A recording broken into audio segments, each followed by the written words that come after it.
Hey everyone, Sari here, and welcome back to another week of Dark Season defense matches. I started the week off with the usual layout, since I wanted to take some time to figure out how to fit Note into a working defense.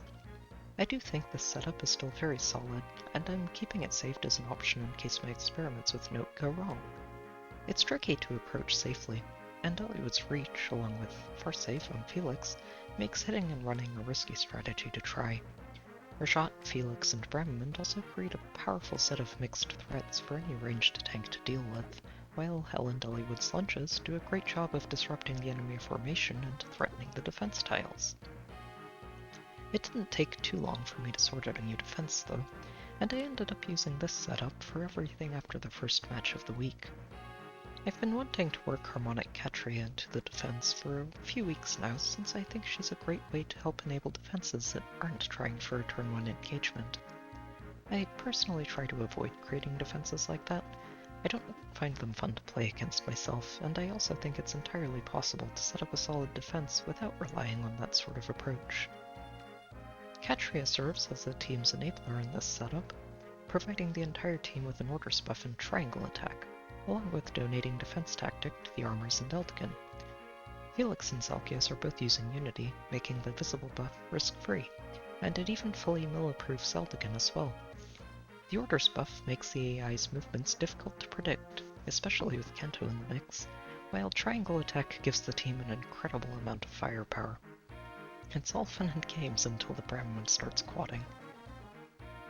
Some of the other units on the team are pretty familiar if you've seen my earlier defense videos. Felix serves as the team's ranged bodyguard, while also doubling as an extremely powerful blue threat thanks to Bold Fighter.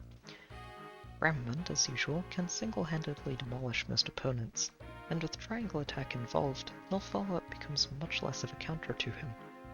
Rashot's still on the team as well, helping the team crack open even the sturdiest tanks thanks to the combination of Flash, Windsweep, and Fatal Smoke. I also gave her Blade Session, which helps her secure more sweeps while also giving her a significant boost to her firepower. Note herself is new to the team, and is a surprisingly solid threat in her own right. I decided to replace her distant counter since she can usually count on Felix to intercept any ranged opponents. Fury's a nice cheap way to help improve her combat ability, and Flashing Blade gives her much easier access to Luna. I'm not sure yet if I'll try to build her further, but things like Attack Speed Ideal or Sturdy Impact could be really useful for her. Menace is a great way to help enable her weapon, and the bonus doubler effect was surprisingly reliable last week. The final piece of the defense is Zalkias. I mostly added him in as a near save unit, along with being the team's only red threat. While being the 7th unit means he doesn't see too much of the spotlight, he's extremely difficult to attack safely, thanks to Elondite's Refine and Special Fighter, which give him easy access to Black Luna, and also make him pretty lethal if he gets to triangle attack. The setup as a whole is still pretty experimental. It has a few notable weaknesses, mostly lane 3 bolt towers, that I'd like to puzzle out over time, but I think I'll keep tinkering with it for now. The position of the fortress forces any hit-and-run approaches to go through at least one of the safe armors before being able to attack their team, and also helps prevent anyone from being baited away from the rest of the squad. Overall, it was a really successful week. The old defense won its match, and while the new defense did suffer a couple of defeats, it still had a really impressive debut. 7 out of 9 successes is a great first impression, and is why I'm planning to continue experimenting with it going forward. So let's get to the first match.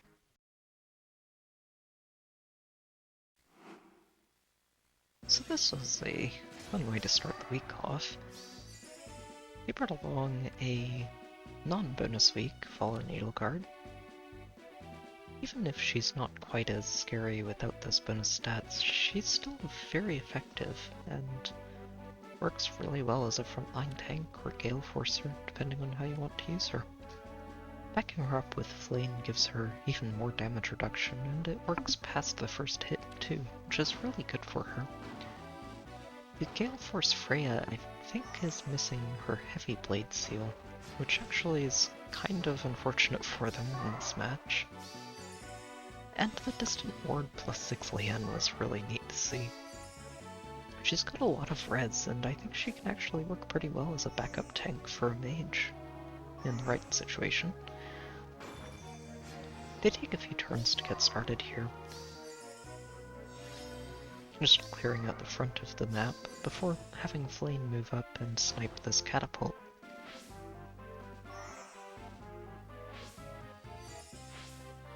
And once they've done that, they spend another turn working their way back into position.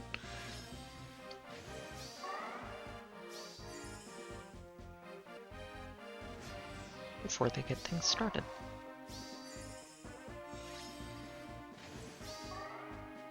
By opening up that space with the catapult, it lets them actually have Freya go in and attack Hollywood. And I think if she had her Heavy Blade Seal, she might have just been able to Gale Force right here.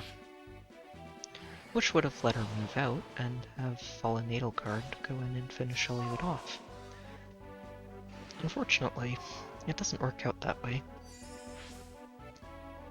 And Fallen Edelgard just ends up stepping on the heavy trap, and leaving them in a really awkward position for the next turn.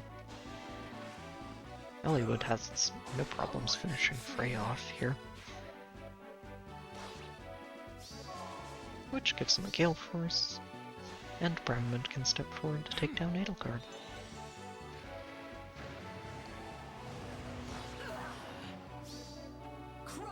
She doesn't quite one-shot him with that bonfire, and, well, without the damage reduction, it's very easy to finish her off.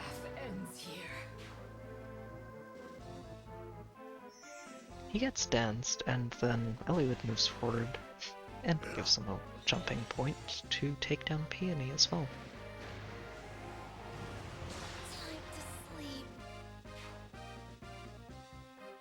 And with 3 of their team down, that's enough for them to surrender and just move on.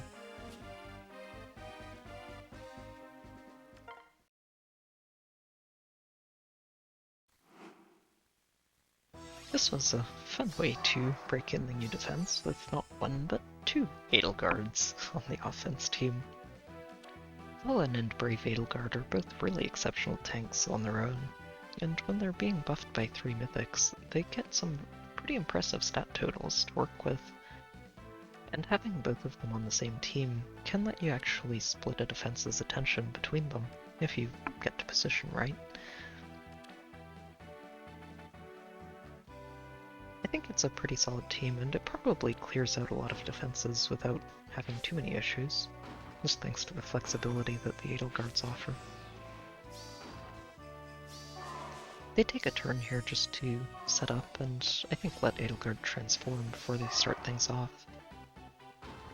And starting the fight on the second turn also lets them take advantage of the Bolt Tower the turn after that. Unfortunately, plunking Edelgard here doesn't really work as well as they might like, since Felix can just step forward and quad Edelgard down, thanks to Bolt Fighter letting him break through the Wary effect, and also giving him special charges even through the guard effect. It's a really good start, and the only unfortunate part is that Catria ran off on her own, and isn't actually going to enable triangle attack for anybody on this following turn. They do decide to keep going, and while Rajat immediately disables Edelgard's counterattacks, she still does a very good job of surviving the rest of the team. Mostly, again, since Catria ran off to the side and nobody's actually getting a triangle attack this turn. It also stops Zelgius from actually being able to reach Edelgard here, since he doesn't have an Orders buff to work with. They can actually pick Catria off here, since even though Zelgius is in range, he can't save her when she's on a lava tile. But after that, they decide to surrender and move on.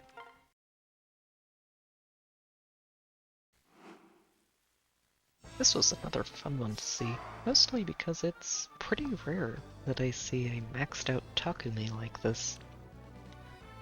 Spendthrift and Close Foil and Null Follow-Up are a great way to enable him as a ranged tank, especially when you back him up with a Brave Lucina to give him a breath effect.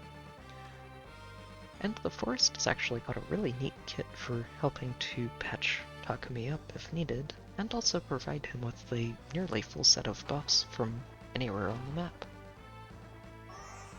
They start things off immediately, just trying to bait, I think, Felix and maybe Rajat with Takumi here. Unfortunately, Bramman rallies forward, gets danced, gets rallied again, and has a very easy triangle attack into Takumi. And even with no follow-up, Bramman still gets 2 hits. And even though we don't get anything else there, that's enough for them to surrender the match.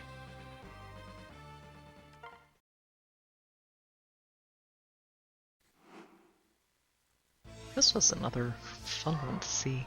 They brought along a maxed out Brave Ike.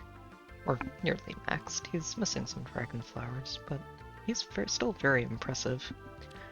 The Joint Drive attack is an interesting idea for him, and I actually like it quite a lot, especially with the amount of attack bonuses that Lucina is also providing him, along with Freya and Peony as well.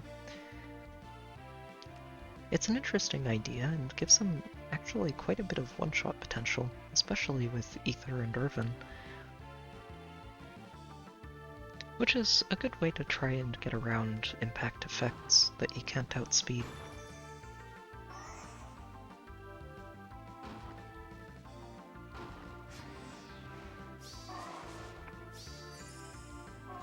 They take a turn just to slowly move into position and break some of these structures, but I was a bit surprised that they didn't try to at least break this Panic Manor first, since, well, it doesn't really help Ike if he's panicked when Bramman attacks him. And Hardy Bearing means that Bramman splits up his attacks and cleans Ike out with an unmitigated iceberg. And from there, well, Bramman gets danced, which gives him an easy knockout on Lucina. I'm sorry. And then Felix gets to jump forward and pick off Peony. Time to sleep. And losing the 3 of those is enough for them to surrender and move on.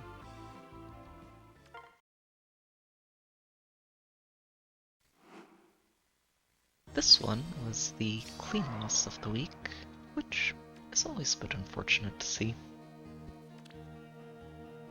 But given that it is the first week of the new defense, I kind of expected to see more losses overall.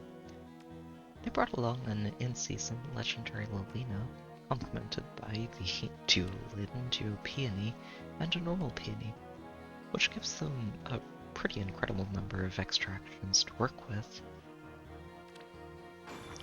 And it's really great for a hit-and-run team, especially with an unsniped bolt tower in lane 3.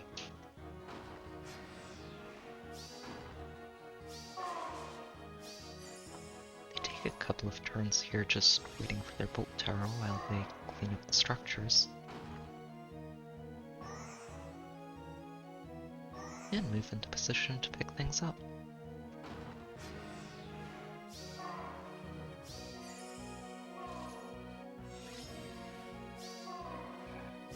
The bolt tower damage is more than enough to let Lolina finish Felix off.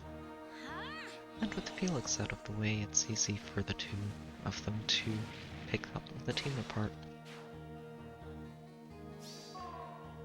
They start by making sure they take out Catria, which disables the duo's hindrance.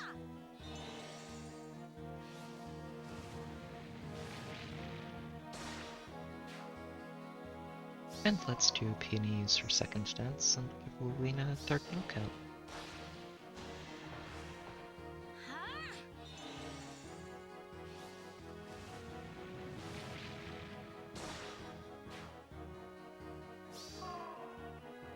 And Lynn can move in, pick off Brandmond, and then self-dance herself to pull Tio Peony back to safety. They spend the rest of the turn just pulling back. And they actually still almost goof this up, since Rajat does get to attack Peony, and outside of Peony's bonus weeks, this actually would have been a knockout. Or if Rajat wasn't using Wind Sweep. But, as is, it's pretty easy for them to clean things up from here.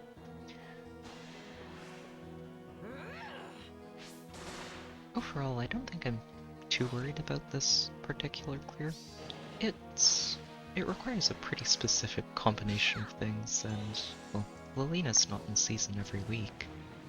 And I think Bolt Towers are actually going to start becoming a bit rarer overall.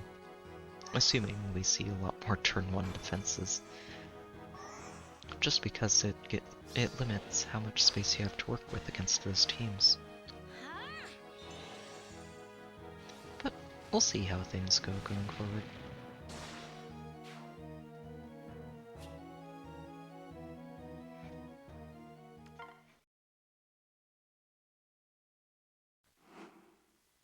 It is nice to bounce back from a failure with a success, but I did feel a bit bad about this one since they don't actually have an escape ladder to work with. They do, on the other hand, have a very impressive young Inns, who's not fully merged yet, but it definitely seems like he's their next Grail project. The Precharged Ruptured Sky is a great combo with this weapon, and backing him up with a Fallen Edelgard to help clean things up or tank if necessary is a great combination.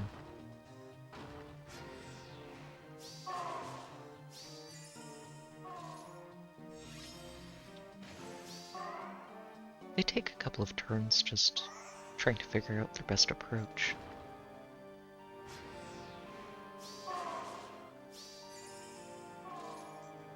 And then go in with as many buffs as they can manage on Inns. Fool. Unfortunately, Inns is not going to break through Felix without some extra help from a Bolt Tower or a lot more support from allies. And after taking their shot at Felix, they move Edelgard in to try and intercept it.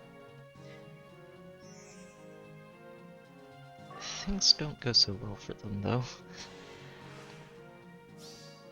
This is your name on it. And Felix gets to pick off his second Fallen Edelgard of the week, My path ends here. before Bremond moves in and Triangle attacks Sins down.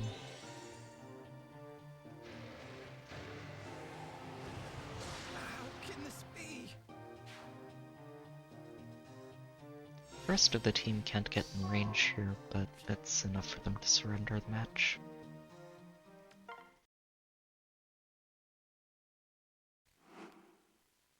This one was a really fun match to see, mostly because I expected Micaiah to be a pretty significant weak point in the defense going into the week.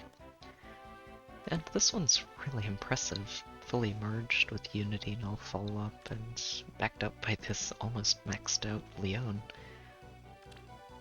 They're a really impressive pair, and I think this team is probably more aimed at Cathlines than anything else, since it's pretty easy for Micaiah and Lyon to split the focus of the stampede between them, which really reduces the threat of the Cathline a lot. It does work pretty well in theory, at least, against a team like this though, since Micaiah is very good at wiping out armor units, and since Selgius is the only red threat on the team, Lyon actually ends up in a really good spot to tank the rest of the approach. They spend a few turns just clearing out structures here while they move into position. They are careful to isolate Catria too, to avoid any Rally Kanto nonsense. And once they've picked up the second pot, they're ready to start the fight. As expected, Micaiah doesn't really have any problems handling Felix. And they can dance her to pick off Celsius as well.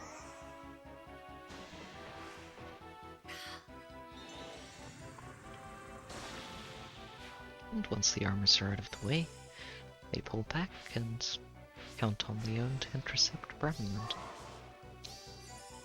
I think they might have forgotten about Pathfinder, though, which lets Bremond move in and find an easy knockout on Peony instead.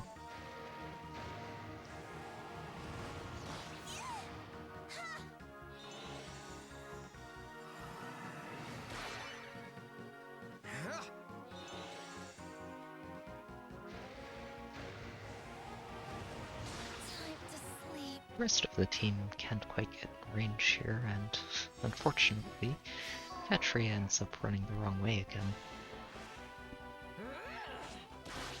It's not hard for Dogger to take down Bremond in the player phase, and Lyon and Eric can team up to bring Catria down.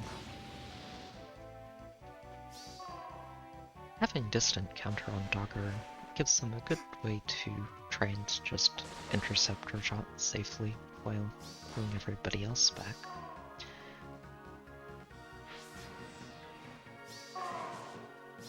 And, as expected, Dogger does handle her shot pretty well.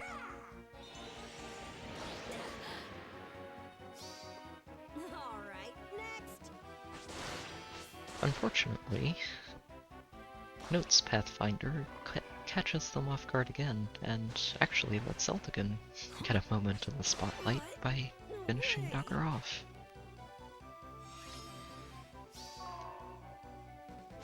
They keep going here, and Lyon can't quite finish Note off, thanks to her damage reduction, and the rest of the team can't get in range after that, so they just count on Lyon to tank his way through Note. But unfortunately for Lyon, Bone's Doubler is a pretty significant effect. And after the dance, Note can finish him off.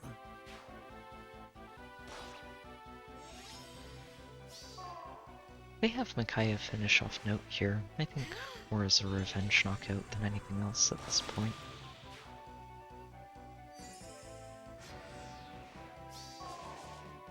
She can tank a hit from Edelgard.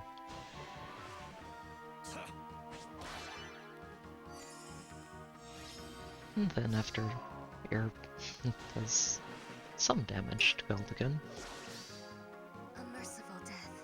they surrender the match here and move on.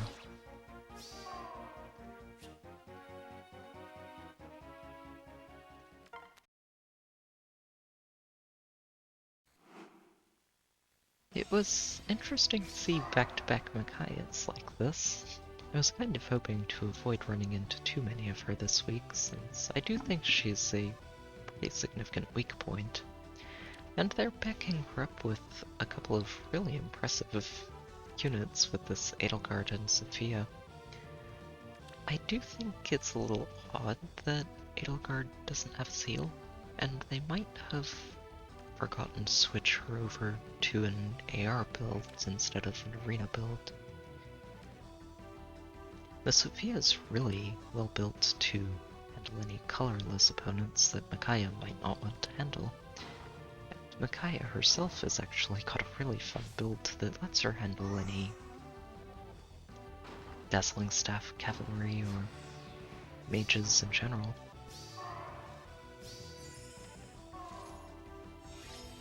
They take a couple of turns here to just break some structures and set up to start the fight. And a lot like the last one, they just Micaiah move in and one-shot Felix.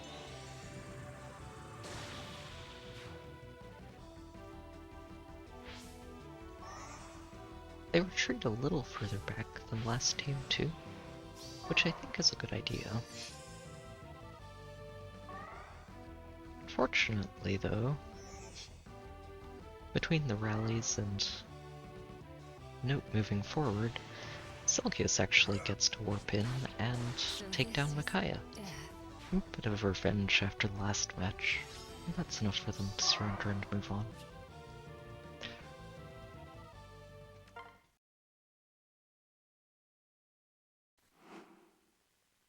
This one was the second loss of the week, which, like the first one, didn't actually cost me any lift, which was pretty nice. They brought along a nearly maxed out Corin as their primary tank, and backed her up with another fallen Lyon, and what I think is the first fallen Dimitri I've seen on an offense team so far. They've also got a really impressive Milla here, nearly maxed out, only missing one Dragon Flower, and even packing Dragon Ball on top. I think this actually turns her into a pretty capable side tank, just to help bait things as needed. And it's a really fun build to see for her.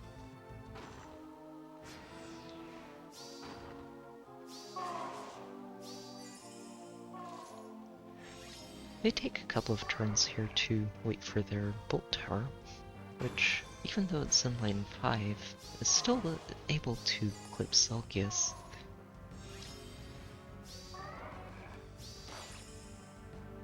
And that damage is enough for them to smite Dimitri forward to test the trap, and take Selgius down. Which lets Dimitri get his full 4 movement Canto range to retreat out of the way.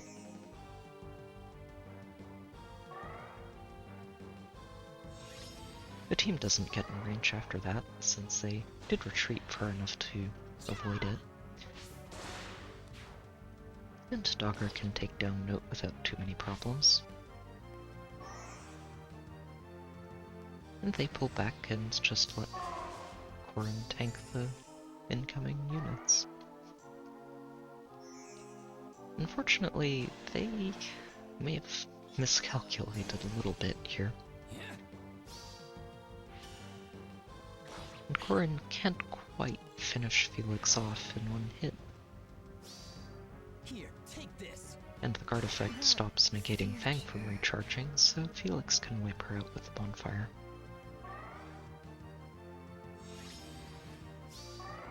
They decide to keep going here. And Dimitri gets to show off a bit by cleaning out all of our ranged units in one turn.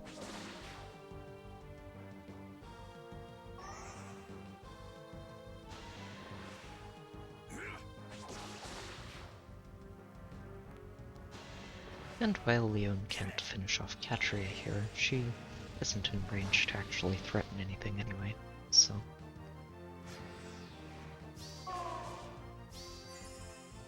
it's pretty easy for them to just clean things up from here.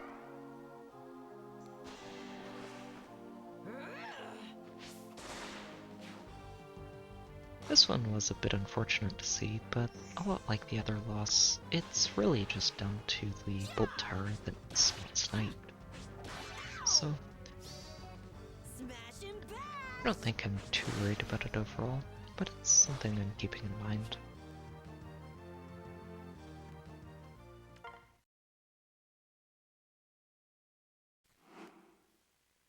This one was a really fun match to see at the end of the week, mostly for a chance to see this maxed out Black Knight as a near safe bodyguard. And he's busy protecting a Lyon, who is also maxed out, and very impressive to see. I think they're a really good combo together, a lot like the Guinevere and Selgius team that I like using so much. Just because Lyon's biggest weakness is melee, and with Black Knight covering him, he doesn't have to worry about that. It is a little odd to see the Sturdy Stance and Special Fighter on an offense build for the Black Knight. But Sturdy Stance does provide him with a solid boost to stats, and not everybody has Attack Defense Unity to fodder yet. They take a turn to set up here and then move into position to tank on the second turn. But they might have wanted to move just a little further up. Bremond doesn't really get to do too much to Lyon. The guard stand stops him from getting in Iceberg, and, well, Lyon's triangle advantage and 50% damage reduction does a lot of work here. But Impact stops Lyon from actually finishing them off. And while he can take out Rajat and Felix, Too brittle, too weak. and Bremond too, all that means is that Rajat moves in to attack first, which applies a flash effect to the Black Knight, and lets Bremond move in to take him down.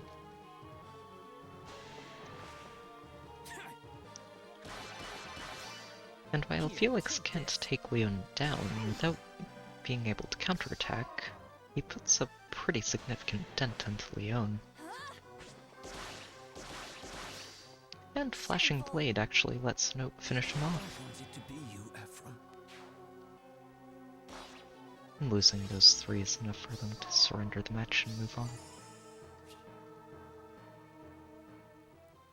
Overall, the defenses were a lot of fun to see this week.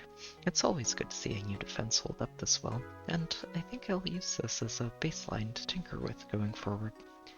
There are some things I'd still like to adjust, but I think the setup's starting in a pretty good spot. The next few weeks should be a great time to experiment in too, since Nott will have 2 bonus weeks and Bremond should follow that. Anyway, hope you've enjoyed the video, good luck with your own matches, and I'll see you next time.